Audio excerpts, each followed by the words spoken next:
Hi again, this is Rosie and Mandy. This is a fireside chat this time.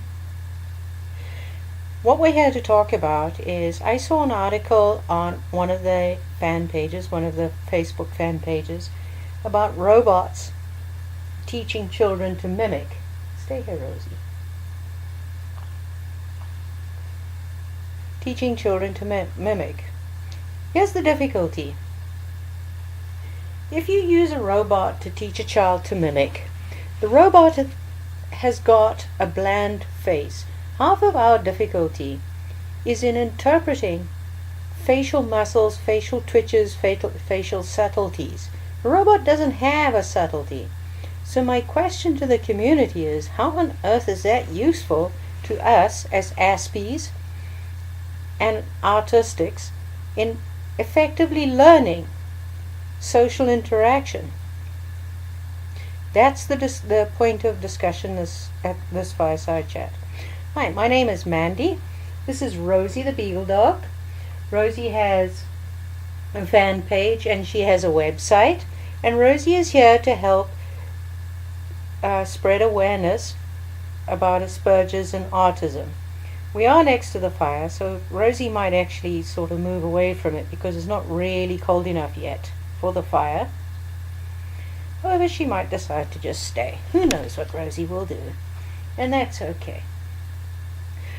I'm an over 50-year-old aspie. I have a high-functioning autistic son who's 28 years old. And our focus is to show how dogs help us as aspies and arties with our communication aspects. Rosie is the instrument of choice, to put it that way, and I use Rosie to help demonstrate how she helps us with our communication issues. Now, getting back to the robot and its mimicking. The robot's face is bland. Now if you look at Rosie's face, oh, just that quick glance, she says, "What do you want?" Now that is not a bland face. She has facial intonation. She has eyes that actually do different things. And it's that specifically that happens in humans as well.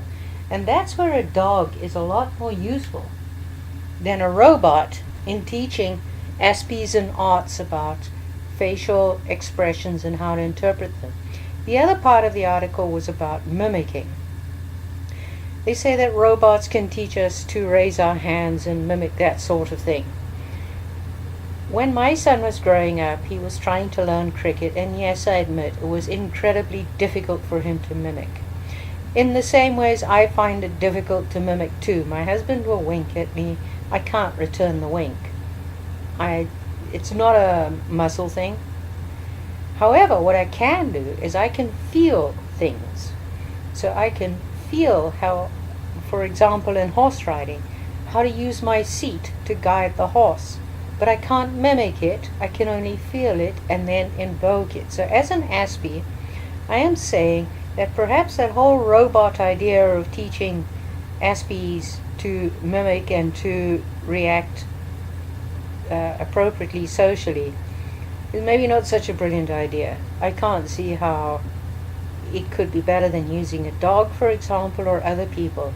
Dogs are masters in nonverbal communication. Their facial expression, their body language very, very quickly tells you. And they're nice, honest expressions that you can use that come from a dog as to what they want. For example, Rosie will tell me quite clearly what she wants in terms of going for walks, or it's time to have one of those delicious treats that I have all over the place for her. And no, she doesn't want dentist-sticks, she wants marrow bones, or vice versa. She is very expressive, not with voice, with body language. So my point is, robots might have their role to fulfill, but in certain levels of arts and aspies, I don't think so. So this is Mandy and Rosie voicing their opinion, well, Mandy's opinion anyway, on aspies and communication issues, and I hope you've enjoyed our short video. See you again for yet another discussion on another point of interest with Aspies and Arts. Have fun.